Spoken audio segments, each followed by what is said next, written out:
The Sine Institute of Policy and Politics is American University's incubator for policy innovation.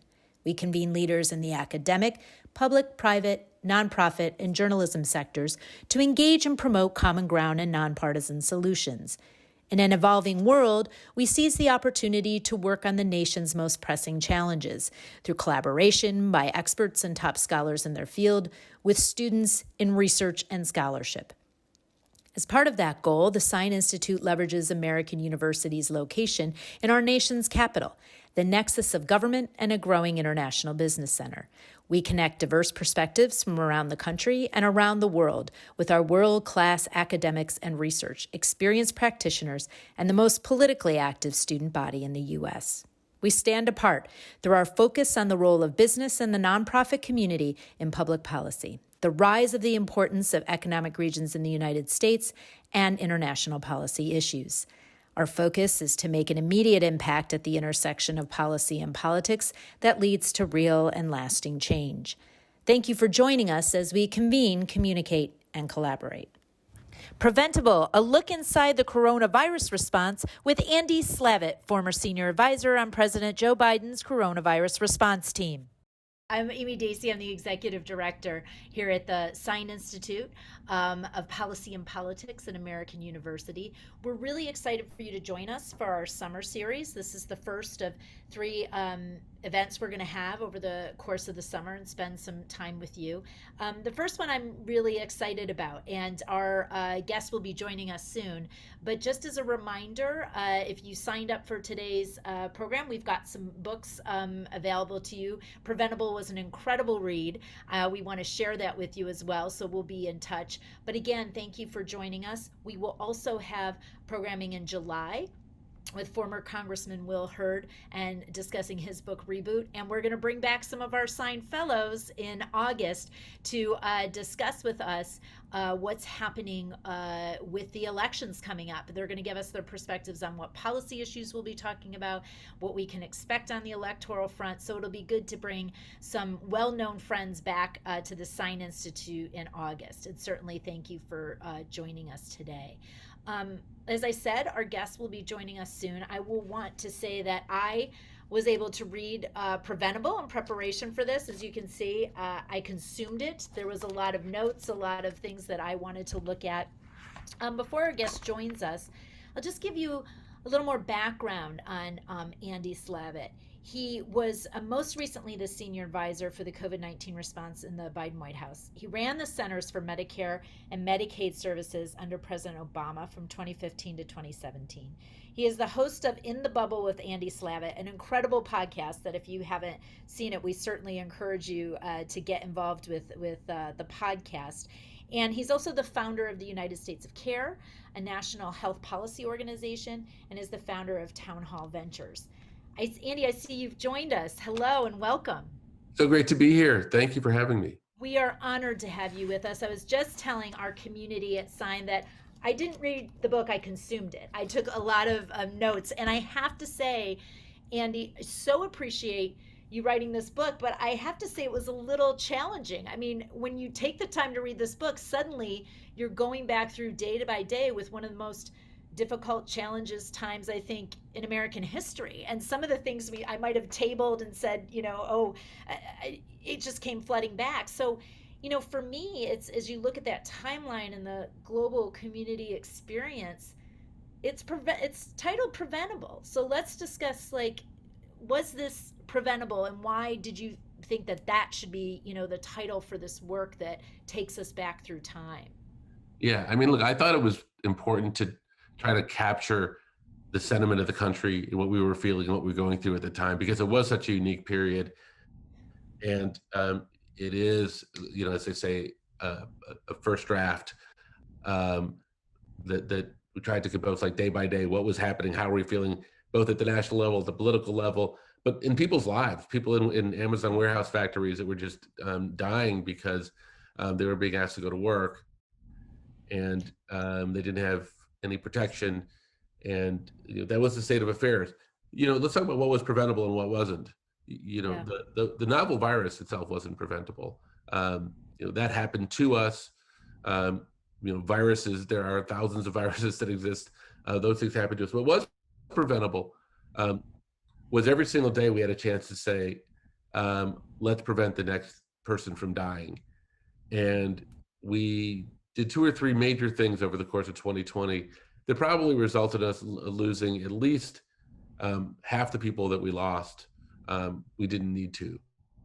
And that were they were simple things. They weren't scientific things. They started with just very simply acknowledging that people should take care of themselves in January and February instead of waiting until the stock market crashed and the NBA shut down, Yeah. which is what it finally brought President Trump to say, "Hey, you know what? Fine, we're going to deal with this issue here." The suppression of science and scientists, and any kind of anything that the president believed to be bad news, and then turning the COVID response, which is already a difficult thing, into a political litmus test, so that you had to challenge your belief system to decide if you wanted to wear a mask or not. Right. So it would have been hard enough to make our way through school closures and mask wearing and all these other things if we had taken it on honestly, we take it on directly. And I think we would be very forgiving and are very forgiving of leaders who did their best, even if they didn't succeed every time. Yeah. The problem was there was just so much going on where it was very clear we were not doing our best and giving our best. And those are the things that were preventable. Well, let me just add that I am looking forward to this conversation. We've got a lot of questions, but for our community that's online with us today, just ask questions as we go. We're not going to wait till the end. There's going to be so many relevant things. You know, it's interesting when you bring up kind of the NBA and the response. It's interesting to know what markers, for people were really indicative. I think the other thing I love about your book is that it gave me different perspectives. I had one experience, the way my job was set up, the way my family was set up, my economic situation. So, one of the reflections you said is where we were as a nation when this started. Also, you mentioned that this sparked a national identity crisis for a nation that considered itself above many of the world's problems. I mean, as a country, did we need a reality check? Is that one of the also core problems that made this situation even more difficult? Look, I think we are used to things like viruses and pandemics happening in places like Asia and Africa. We're used to seeing people die on TV who don't look like us. Right. And even when it started happening here, as soon as we realized that there was a great divide in our own country. I talk about this in a chapter called "The Room Service Pandemic," where a number of people experienced the pandemic in relative safety, in relative comfort. They work salary jobs, not hourly jobs. They're by and large suburban or white. They don't live in multi-generational households. They just kind of didn't understand what the big deal was. Yeah. They could get on Amazon and order things to be delivered to the house. And if you go to the other side of that room service divide, as there is in every hotel, while you're enjoying your great meal or your room, there's a whole back of the hotel where there's a bunch of people working by the hour to keep the economy going, that have to be exposed to others, that take public transportation, that go home and live with their parents and grandparents and kids, often in the same small location. We featured in the book a recent immigrant who was working in an Amazon plant and lived with four daughters, including one who had cerebral palsy, a wife recovering from breast cancer, and was exposed and eventually got COVID, wasn't able to get tested. Amazon did not pay him to stay on the job. And yet my Amazon packages kept showing up. Right. So it is very true. It's a truism of life that we all experience things that in a way that what affects us the most. But as soon as people started to feel personally safe, because you remember in January, February, March, people were feeling, gosh, this may affect me, I might die. As soon as that started to go away and say, wait a minute, it's older people, it's Black and brown people, it's other people, their own behavior changed. And the empathy that would have saved a lot of lives, I would argue, just didn't exist society-wide. Didn't mean each of us individually didn't care about the people we knew, but it meant that once we were safe, we were a little bit less concerned about others. Yeah, it's interesting because I really found that compelling in the chapter when you talked about the, room service like pandemic. I think in a great way you gave us examples, putting a name and a face to other people's experiences that we might not have known. And it seems in some respects the media was trying to give us some, some perspectives of people, especially that were put in these difficult situations. I think about the people that were on the front lines with this, and were they also prepared to know what it was going to be like to take care of the really sick, and was our health system prepared for this? Because in a lot of ways there was a playbook if people wanted to use about how to kind of conquer some of these things, but did we have the infrastructure in our health system to also combat that? What's really interesting is if you do the research, you find out that most countries have two health systems. They have a private health system and a public health system. Private health system is when you individually get sick or when you try to stay healthy or you need a diagnostic test or you need a prescription. A public health system is very, very different. A public health system is historically run separately, and that's to make sure that things that affect large portions of the population from being able to live in a healthy life, whether it's environmental things or smoking or water or air or viruses, where we all have to, because we have to act collectively in order to save people's lives there. And the good news is a good public health system over time saves millions and millions and millions of lives. But on a day in and day out basis, it doesn't help you with the boo-boo on your knee. Right. So Right. you're less inclined as a country who, if you're focused on the here, if particularly if you're focused on the here and now, and not making investments in the future, to not support and create a public health system. And so, to be in the public health professional was very different than to be a doctor. Doctors and nurses have respect. We know what they do. But if you said to somebody in 2019 that you're in public health, this is the sort of the redheaded stepchild. I don't know if that's a great expression to use, but you were kind of not considered to be in a profession that mattered to people day to day. And yet, when the pandemic did hit, it became instantly clear that we had ignored the kind of infrastructure that we need. We'd lost about half of our workforce in the last 15 years. We had no capabilities to even mask and ventilate as we needed to. And what is interesting is probably the one place in the country that as an exception to that actually has a public health system of any sort is San Francisco. And the reason is because in the 1980s and 1990s, they had to create a public health system to deal with the HIV/AIDS crisis.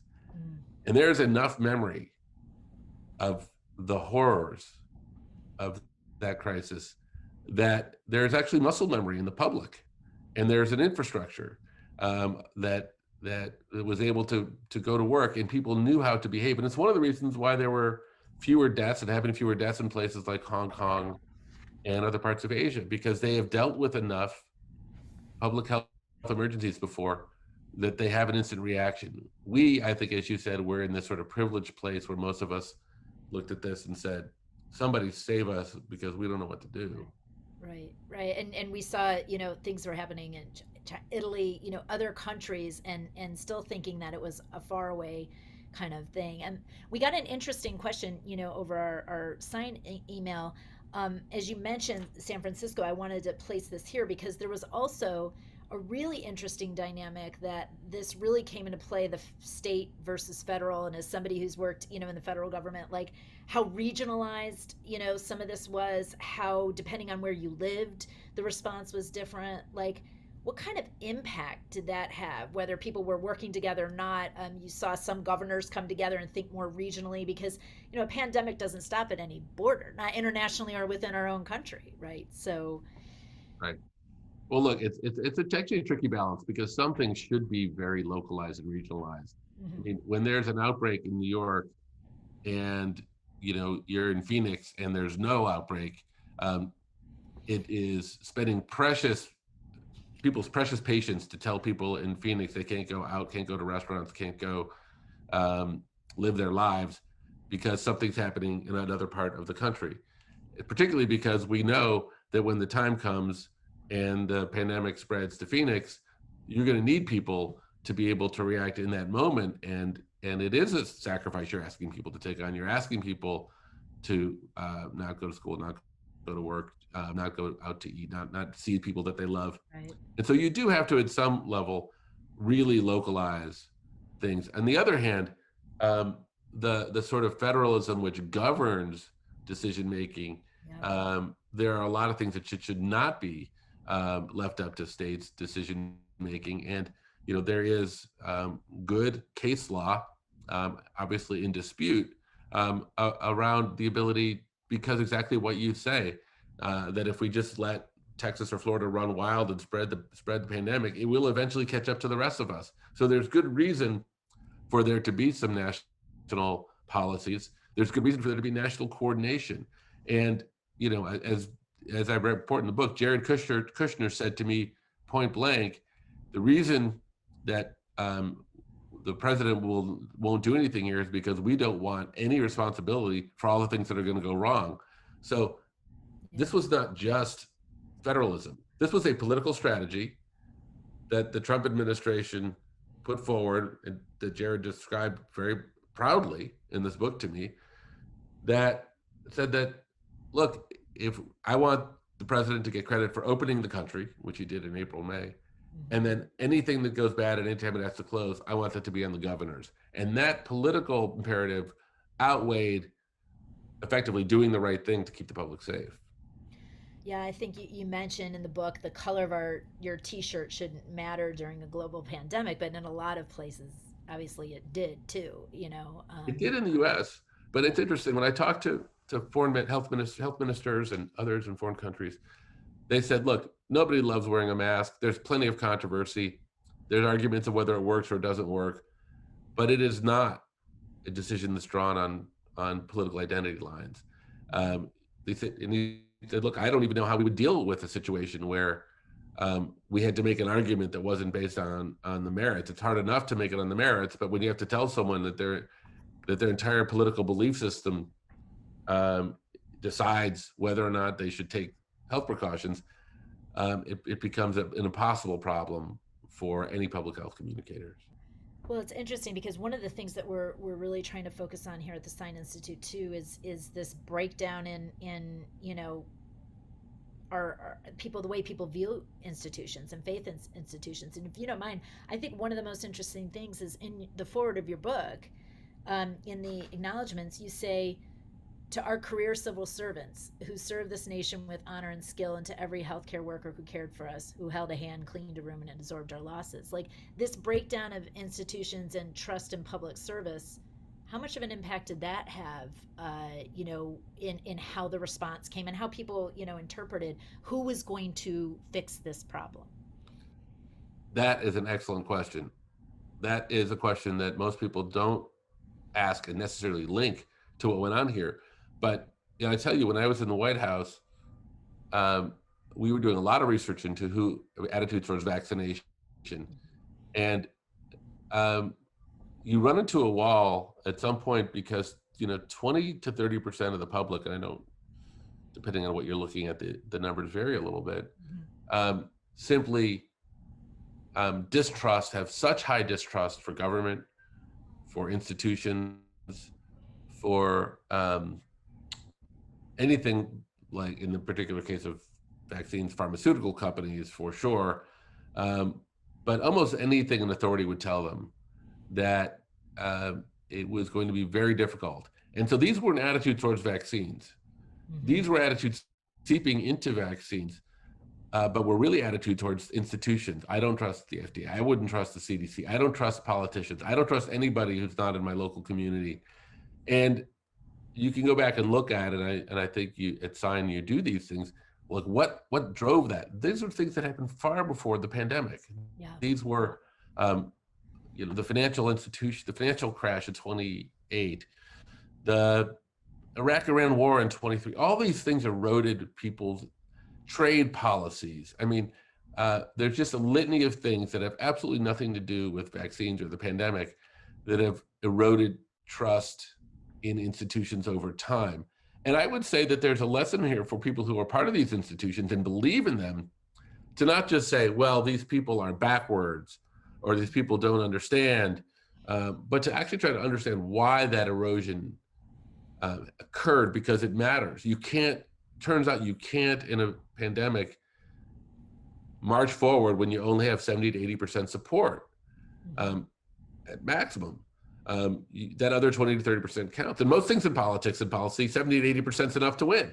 Right. Turns out it's not in a public health crisis. And so those things cost us. And there's some soul searching that needs to be done.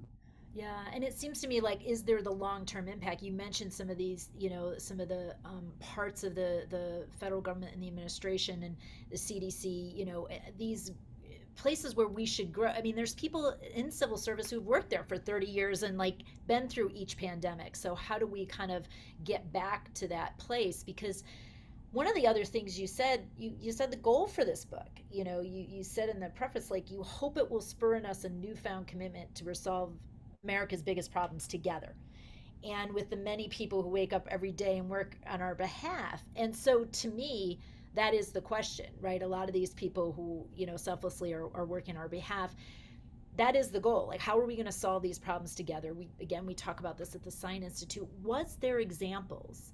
I noticed some in the book. I'd love for you to share with us about where you were impressed, where people came together to say, yes, we have to solve this. And different sectors. It's not just a public sector problem, right? I mean, business had to come, to the table. The media should, help us like on the education front. So was there examples where you're like, yes, this is working? Could we replicate this other places? Oh, plenty of them. I mean, and really at the individual level, at the level of institutions, at the level of our society, look, I mean, first of all, to start with the science. Yeah. We have been investing as a country in through the NIH, through the Department of Defense, in things like mRNA platforms for decades. And that's our tax dollars at work. That's really smart people that we've hired in our country to make smart investments, to anticipate days like this. We should have tremendous confidence in what the NIH and others have done. We have, and if we hadn't been making those investments, we would have been dealing with a far different, far longer, far uglier pandemic. And then the way people collaborated around the science, at some level, it almost went to, but all of like, the internet and these and these papers that would be posted anytime someone learned anything about a patient. You saw that we found out there was a better way to ventilate people by what's called proning them, by flipping them on their bellies. That saved a lot of lives. That penetrated throughout the healthcare system in a very short amount of time. So policy in crisis, which is something I know a little bit about because I've been involved in some of these crisis responses, can actually make a difference. You look at even virtual care, telemedicine. So there were some adaptations here. At the same time, I don't think we should lose sight of the fact that where we fail to execute, the public is going to hold us accountable. Yeah. So places where the CDC fell down, and there were places where the CDC fell down, testing and otherwise, places where we got policies wrong, talked down to people, didn't explain things to people. All those things also have a cost, and they erode people's perception that these institutions work. And so we have to come out of this, and I'm right now on the President's Council on Science and Technology looking at the pandemic response. We have to come out of this holding ourselves responsible and talking about reform, not just about give us money, give us resources, we need to reinvest in all these things, but here's how we're going to do better. And look the public in the eye and do that. And when I was working in the Biden administration, one of the things I was asked to do was to talk to the public and the press every day.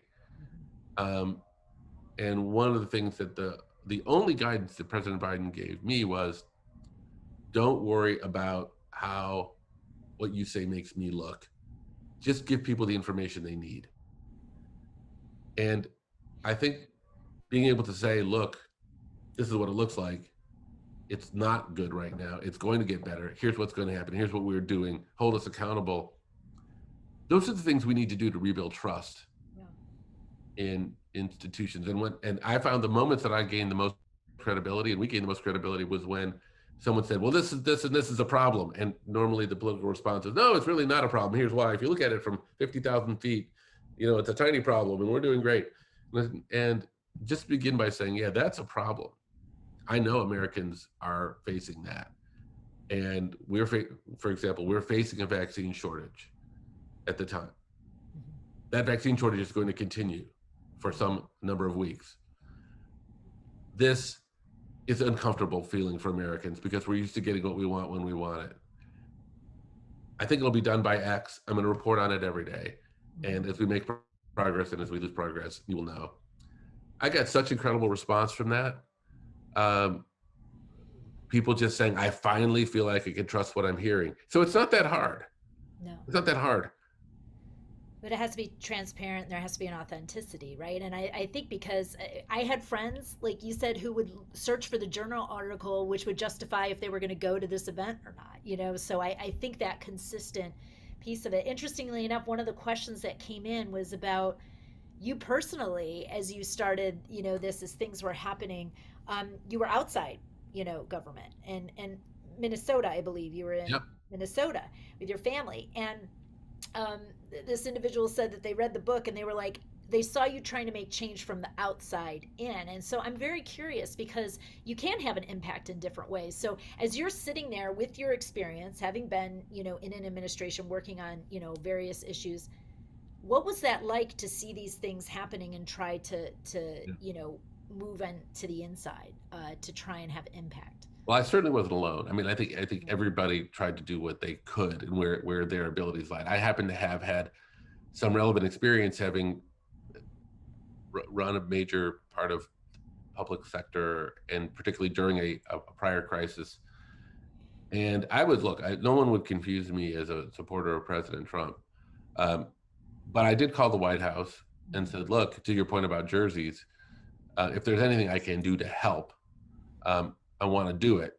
Um, and they took me up on it, to their credit. And I also said to them, "Look, what I will not do is keep anything that we ever do and talk about confidential from the public. I'm going to talk about it publicly. What I'm not going to do is not support the things that you want. But if there's things you're working on that make sense, I'm always going to tell you when I think you're wrong." And I did. I told Jared that several times. Didn't always listen, but he heard me out. But when there were things that we could do together, I did them. And then when there were just things that I felt the White House was not doing, rather than just tweet about them, I found that there was a group of us from prior administrations, scientists, et cetera, that if we got a little organized, we could help. And we just started digging in. So I started calling governors, offering them help, providing them support. And it's a crisis. So everybody's trying to do what they can, and every life you can help save matters. And everything from convincing mask manufacturers to make more masks, to get ventilators to where they needed to be, to raising public awareness. Myself and a group of others launched the hashtag Stay Home campaign right away, and that had 100 million impressions in a short amount of time. The president should have been saying "stay home" earlier. He said it eventually for 2 weeks, but he said it earlier, that would have saved about 150,000 lives, because this was when the virus was circulating, before people really knew it was happening, and when the fatality rate was quite high. I think wherever you sit, that's a thing you can do. I just also, on a personal level, it's also therapy for me. I mean, activity and action is there. The alternative is sitting home and feeling like you're a victim to some degree. Well, it was interesting because it became a family affair, and I'm sorry, I forget whether it was Caleb or Zachary, but one of your sons was like, "It's about math," and like literally did the math, right? So it was Zach. So tell us a little bit about, like, you guys worked out, like, it was about math. Some things are just simple, like, if these things happen, this is the result, and like you looked at the numbers, and why stay home was such an important message, because it was really in the numbers. Well, Well, at one point, Zachary said to me, he was a high school math student. He said, do adults not understand how exponential math works? And I said, yeah, I think adults don't understand how exponential math works. We don't deal with a lot of exponential things. We Yeah. deal with things that are fairly linear. But seeing, 100 deaths in one day and then seeing a growth rate in the disease, the highest qualification he had was he was in the middle of doing exponential math at school. So he was like, he'd tell me, well, Dad, that means it's going to be this, and then it's going to be this, it's going to be this. So why do all the news anchors so surprised? So my way of explaining all this was to talk about Zach's math. As a simple way of because not all of us have big math heads, right? So just the idea that if you are 10 feet away from a speedboat and the speedboat's going 50 miles an hour and you're swimming just as fast as you can, you swim a few feet, you look up, you're not 10 feet away, you're 50 feet away from the speedboat. And this idea that these things can get out of control fast, meaning infectious diseases, it's so important because your policy response can't wait to be perfect. And you certainly can't live in denial, as President Trump did. Every minute counts because every minute you wait, the exponential compounding means you're going to see much, much more death. And we calculated how many lives were on the line for quick action. And it just caused everybody was focused on this to try to move faster. Well, it's interesting because I liked that perspective and talking about, your family, because so many people were influenced by having young children, trying to figure out the school system. I'm wondering, we have this whole generation who, whether they were incredibly young or here at the university, we see some students who never had in-person university experience till recently. Like, how is these generations going to be really affected by the impact of growing up in COVID in a way? And is it going to be helpful to have that experience to understand the challenges of the future? Well, that's a big question. Yeah. And I bet the answer is both for good and for bad, like a lot of things. The bad is immediately apparent to us. And there's a lot of kids that in key moments of socialization and development, um, when their affirmation comes from their identity and their socialization, didn't get to do that. There, even worse, there are a lot of kids who lost parents and grandparents, um, and there are kids who felt that nobody cares about me, nobody's prioritizing me, and the sense of when is this going to end? Is this ever going to end? Doom, anxiety. Um, First of all, that wasn't unique to kids. We all felt Right. that. True. Um, Yeah. but we have at least some decades worth of coping mechanisms we've learned Right. and built, and kids don't. Yeah. Um, but I look at my own two kids who are very fortunate kids, both of whom one missed their high school graduation and senior year, the other missed their college senior year and graduation. And, you know, on the one hand, everybody lost something. That's a relatively minor thing to lose, but it's something. Yeah. Um, and I just have to ask myself, well, what can be gained? What was gained, in that time period? Did you can spend more time with your kids than you would have otherwise? Was there a lesson here? Will they grow up more conscious and more empathetic than they would have otherwise? Um, we don't know. We know what will be the experience of dealing with these kinds of losses on this generation. Um, and there are my niece, who's now a freshman in college. We're going to a sophomore year in college. Um, when I asked her what she was interested in doing for a career, and she was a very talented young lady, she said, "Oh, public health." A Oh, lot of my that's friends are amazing. interested in Yeah. public health. Um, you think about the career in public health, it's detective work, Yeah. it's social good, it's getting involved in policy, it's working on mysteries, it's having an impact. I mean, it's a great thing for a kid to be thinking about. And so, maybe we'll see some of this show up in ways where kids have different priorities over the course of time, and I hope so.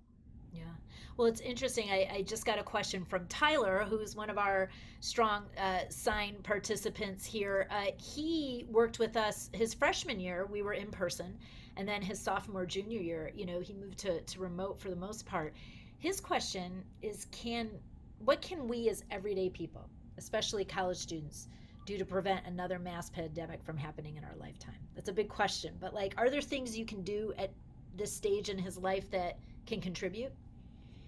Yeah, well, let's first talk about the things that move the needle the most. Yeah. You know, the pandemic itself, bugs are going to happen. We've got environmental reasons, we've got zoological reservoirs. They're going to happen. So the first thing we can kind of control is how do we react. And I will tell you that living in a country without a safety net that works for everybody really showed up. Yeah. So if Amy, if I didn't have paid family medical leave, I had to go to work. Yeah. Is that gonna increase the spread of the virus or decrease the spread of the virus? Right. That's gonna have an impact. So things that allow us to have, there was a period of time when we didn't have to worry about healthcare costs. So more people got vaccinated. Imagine a system where everybody had to pay a $25 copay to even get a vaccine. Yeah, We would have been cut in half. So we need policies which just protect people, don't make people have to worry about healthcare, don't make people have to worry about childcare. Let them go out and earn a living. And so everyday policies that have seemingly nothing to do with the pandemic are really important here. We learned a bunch of kids didn't have access to internet when they couldn't go to school. They had to go sit in parking lots of Starbucks stores. We learned that a bunch of kids couldn't eat lunch unless they were going to school. So let's fix those things. I mean, honestly, those things were true before the pandemic. They were vivid on display during the pandemic, and they're true now. So if we don't fix those problems, I don't have a huge amount of optimism that we're going to deal with those in the future. The pandemic preparedness stuff is, I don't want to say it's easy, but it's relatively straightforward. We need to invest in rapid vaccine manufacturing. We need to invest in an infrastructure and a workforce. And I suspect we won't entirely do it because that's kind of who we are as a country. We kind of care more about the here and now than investing in these things for the future. But I also think we'll be better, and we'll get better, and we'll get better. Yeah, I think in an interesting way, I'm curious what you think about, it was essential where we got our information, from. And I know in some respects, I personally try to I watch more of my local news than I had at any point probably in the 10 years before that, simply because CNN could give you a certain amount, the Washington, like some of these papers, but your mayor, your local paper had to tell you where you could go if shops were open, if they weren't, like what access was. But a lot of people, especially, have said that your Twitter feed was a significant source of information as they navigated the crisis. So you touched on it a little bit before, but this information flow was really important with what happened here. And did the media get it right? Was there things that, I know there's always the sensationalism of trying to get to the story, and you've got 24 hours a day on the news cycle. Like, is there things we can do there to improve the flow of communication during these crises? Yeah, look, I think there was a few factors going on here.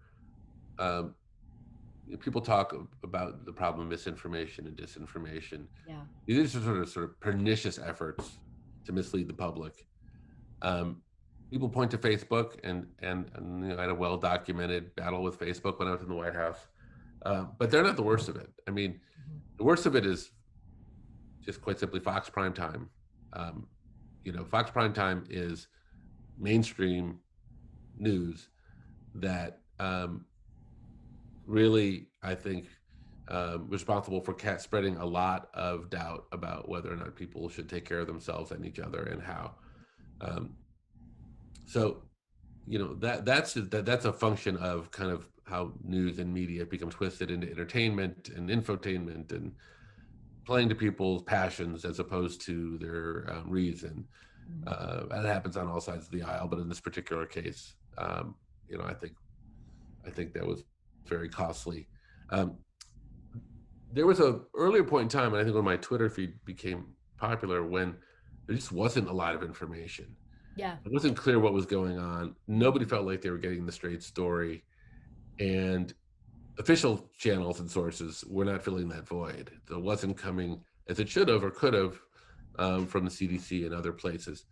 And during that time of chaos, I started to use my Twitter feed um, as a way to just basically almost report on everything that was going on and every conversation I had with links, with sources.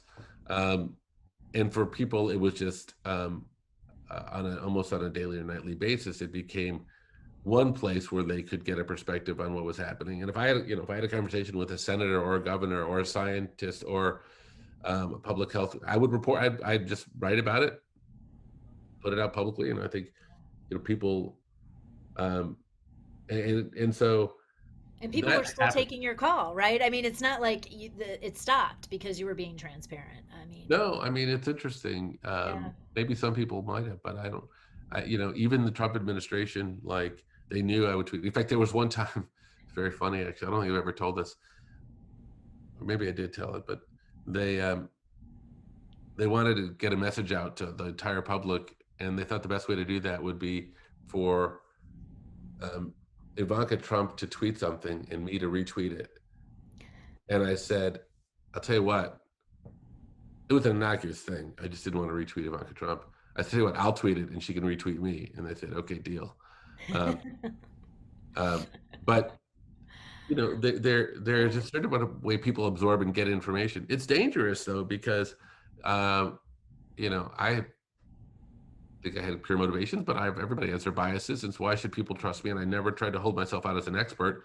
But there were other people who I think had very impure motives, some financial, some this was a great way to garner attention. And so over time, I became a little more circumspect in tweeting so much. Once the void became filled by experts who were getting better information to people, once there was data out there being published every day, once there was real clear information, and I actually flipped most of my communication to the podcast, Yeah. in the bubble, as you talked about, because to me, sound bites were not what people were going to help people the most. Long form conversations with people to really understand things. Like I found that like the best antidote for like, oh my God, this is a scary virus is not what to predict what's going to happen or what's not going to happen, but literally sit down with a really good scientist and someone who's done science like me and just have them explain, well, here's how it works. Here's how it moves in your cells. Here's how cells typically respond. Here's the situation. And people found that amazingly, like just understanding it really, really helped them make it less scary. And, the podcast was not intended to be just a science podcast. It was intended for families. And I think I described it in my first episode, and I would still describe it this way. It's now a far bigger thing, is 50% Winston Churchill, 50% Fred Rogers, 5% dad jokes. Did it stick to those It did. percentages? It did. And it's still today, that is the ethic of the podcast. Authoritative information with a little bit of inspiration and help and humanity and humor, because there's some point in time when I had Tina Fey on the podcast, and she's like, I don't know, people are supposed to laugh. People were like, of course they're supposed to laugh. Like you can't end when people are dying, you still can laugh. Yeah. You have to give yourself permission. When you're scared, you especially have to laugh. And we had a great time on the show, and we did a number of shows like that were ostensibly really helpful to people, because they needed to not just have the information, they needed to process, how should I be feeling about all these things going on that are so foreign. Right. And for a lot of people who hadn't experienced something like that. We've got a question. Let's spend a little time with what's next, because this book is such a great analysis, getting us through like what happened. We've got a question from Jamie, who she's a big fan. Uh, they also noticing that we were speaking a lot about the past, which we were in the beginning here, but she is someone who's at high risk of severe illness with a compromised immune system, who is also unable to take the antivirals. So this is far from over for them. It is a terrifying world out there for them and others like them. Is there anything that we can be done to help us return to normal like the rest of society? Like what's the path forward for somebody who's dealing with some of these things as well? We'll start with the sad reality, which Jamie well knows, which is these things are over when the majority decide they're over. Yeah. And that leaves people behind. And I really hope if there's anything we take from this, it's when we lose the sympathy, we lose the empathy, we lose the understanding for the fact that not all of us are so fortunate. That's when we lose people. And that in people's eagerness to move on, there is that reality. There are scientific solutions, thankfully, that are pretty good for people who are immunocompromised. But there's no doubt that even with some of those things, people who are at higher risk have to be more careful. Mm-hmm. And there are a slew of people. Look, depending on what you feel about the potential for getting long COVID, you can argue that there's reason for all of us to be careful. Right. Like, I don't like being sick, but if you told me I was going to be sick for 7 days and get better, I'd say my poor wife, she has to listen to me whine and bring me soup and roll her eyes at me. But that's about the extent of it. But long COVID is something that is a real thing. It's a real deal. Our son has been dealing with long COVID for a year and a half. And many people are, and we now understand more about the science of how that works and the likelihood that it happens. And you can't 100% protect yourself. Getting vaccinated helps, right, but you can't 100% protect yourself. And then there's people in Jamie's situation to whom the world just looks a little different these days. Every closed movie theater, every closed bus, everything looks different. And there's more fear. I think the reality is that, at least as of today, what we see is not a seasonal virus, but a continuously circulating virus that is continuing to mutate. Hopefully that will slow down. But right now we have the equivalent of a 3 to 4 times a year flu season, which is crazy. And medications which are going to have a tough time keeping up with that. There is some sense that may slow down, which would be great. But it's also a lot better than dealing with a new Delta or a new Omicron with these kind of disruption that causes. So I think there's reason for some guarded optimism that the biggest bite out of COVID will be improved. We will see fewer people dying, but fewer doesn't mean none. Right. We could be at a baseline of losing a couple 100,000 people a year from COVID-19 for now in the foreseeable future. That's a lot of people. It's a lot of people, and people are still getting sick. I mean, the most recent news, Dr. Fauci, getting COVID. I know recently my parents had COVID. I couldn't imagine what they would have gone through if they hadn't been vaccinated. So in some respects, when you think about the timing of when they got it through this. So, I mean, we're living in a COVID world going forward, and we'll probably have to be, vaccinated and whatnot. Do you think that are we prepared in a way to say we might have to go masks on again? There might be, changes. Like, it's harder to reinstitute things once they've changed, but we know what we need to do. Like you said, I think one of the greatest things is, when things started and they talked about, washing your hands, wearing masks, social distancing, they were very simple, straightforward things about what we need to do. And hopefully we'll be willing to do those a couple again. Perspectives. There's always unpleasant things in our life. Right. But we just got to have a lot of pleasant things in our life too. So, philosophically, it's one thing for there to be COVID in our life. It's another thing for it to prevent us from seeing friends, seeing family, going on a car trip. Now it's gas prices that's going to prevent Yeah. that. There's Um, always something. Yeah. right. Um, but um, but like even if you can have the attitude of I can't do every single thing I wanted to do before. Like I can't go to every crowded restaurant every time of the year, even when there's COVID and not wear a mask. But maybe that's the wrong question. Maybe the question is, can you fill yourself with enough great things, even if it's a little bit different, even if you made it feel uncomfortable going to enclosed basketball game or concert during a peak of COVID. Maybe you can only do that sometimes in the year and not other times. We can look at what we lost. We can look at what we still have. I mean, all of us are different in terms of our philosophies, but I think we're happier to just appreciate the things that we do have in our lives, and then continue to manage this better. The science will continue to get better. And at some point in time, who knows? There'll be a nasal vaccine, and that'll make a difference. At some point in time, there'll be boosters which prevent variants. There will be progress, and at the same time, the virus will continue to do what it tries to do, which is compete to survive, not in an actual active intellectual way, but in a biological fitness way. And this is what viruses do.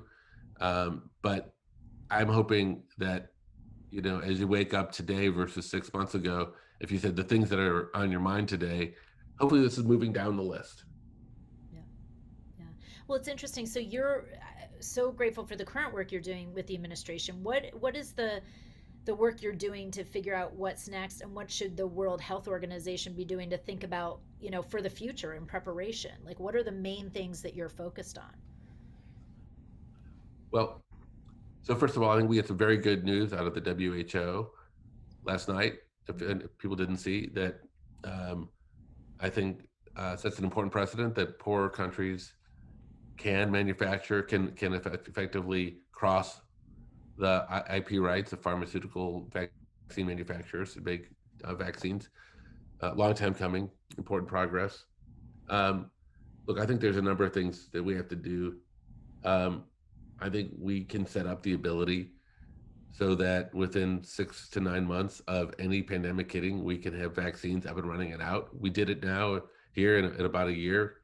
We can do even better by making some advanced investments in the capacity to manufacture and test new vaccines. We have an mRNA platform that is very powerful, to pick one. There's also other platforms, of course. Um, so I think that the scientific speed in the investment is important. There's also just an important communication effort, because as we got vaccines to parts of the world that didn't have them, very high levels of people who were uncomfortable taking the vaccine. Years of distrust and misinformation that have not only existed in this country, but imagine you're in a developing country and you watch the world let you die from AIDS for decades. What kind of trust does that engender to government and to wealthier nations? So, all the things that we have to do to be better people and be better prepared are kind of some of the things we have to do here. And then I think there's some just national things like our degree of dependence on imports for prescription drugs, for manufacturing, for all these things in our supply chain that we're dependent on, let alone the things that we want, like baby food and everything else, which is, of course, people are dependent on too. We have to ask ourselves, are we paying too much of a cost to have low-cost goods circulating around the globe? Should we be investing in resilience? Should we be manufacturing more things? And the answer is yes. We should and we need to. And the reality is, as a wealthy nation, we crowd out poorer nations from getting what they want when we don't have our own capacity. So we will pay any price to get what we need, and that means we jump to first in line. So it is not selfish to manufacture here. It actually will do the world a favor to increase manufacturing here at home. Well, we could talk for a lot longer. There is a final question that I want to ask you. As you mentioned, your niece and the career path she's looking on. I met with a group of our incoming graduate students here at the American University and the School of Public Affairs. you have done incredible public service both in the government and outside. Like what would your message be to young people who want to make a difference? And like I said, that crisis sometimes with our institutions, and I loved that the dedication to all these civil servants. Like what would you say to them as they are thinking about their career and how they could have an impact on these things? Well, um, first of all, you're blessed with a great president in Sylvia Burwell, my old boss, Yeah. who is a phenomenal model of service. Uh, and I think, her example, which is one that I point to, and um, of basically, I guess I'd say what I've learned doing serving Sylvia, is there really is no greater high, to use that expression, than having an impact on a lot of people Yeah. in a really purely, entirely selfish way. There is no better feeling than knowing you're doing something or working on something that a lot of people are going to benefit from. I don't care. You can make as much money as you want to make. You can have as much ego gratification by seeing your name in the newspaper as you want. And all those, I'm not going to say those things don't feel good, and you shouldn't strive, or you shouldn't be embarrassed to strive for some degree of success, however you define it. But boy, I'll tell you, um, uh, helping hundreds of thousands of tribal nations get healthcare, um, like those helping Flint out of the water crisis and getting kids healthcare and remediating those pipes. Those are just some of the things I've been involved with in public service. Tell me how I'm going to top that, right? Outside of public service. Yeah. So, and there are millions and tens of millions of people that are do that every day, and have been doing it every day for their career. I've only had a privilege of doing it for a few years at a time, but it is an incredible workforce. It is an incredible pursuit. And people I know who do lifelong federal service and even state service, when they leave to go to the private sector, as they eventually do, many of them come back because they lose that feeling. So look, I think if I mean, I have an old-fashioned belief in service and patriotism to the country. I think it's something we should all do. You've got incredibly talented people at AU and at the Sine Institute. They have gifts to give to the world, to the country, to their communities, and it's an incredibly enriching experience, and you just are better for it. I can't think of anything else that can be as professionally gratifying. Well, I think there's no better way to end than that. I want to thank you for your time today. We know that you're working on a million things for what's going forward. Certainly on behalf of President Burwell, who was so thrilled that you were doing this with us today, the Alumni Association, the School of Public Affairs. I was saying that our Dean of School of Public Affairs, your book was one of the books she used for her book club. We've got books that we're getting to students that are involved, and this will be available to people who weren't able to join us today, but there's a lot of interest. You are welcome anytime on campus to continue this conversation. And it was, I feel like it was like getting to know you a little bit reading this book. I'm so glad that I got to meet you virtually today. And then I would encourage everybody here through the Sine newsletter, we're going to share ways for your Twitter handle, your podcast, like to see, certainly what's next. And maybe as some things come out of this debrief and what's next, we can get an update from you someday, because I we'd love really it. appreciate it. I love it. Anytime. Okay, well, thank you. Thanks for Pleasure. your time today. Okay, have a Bye, great Andy. weekend. All right, Take bye-bye. care.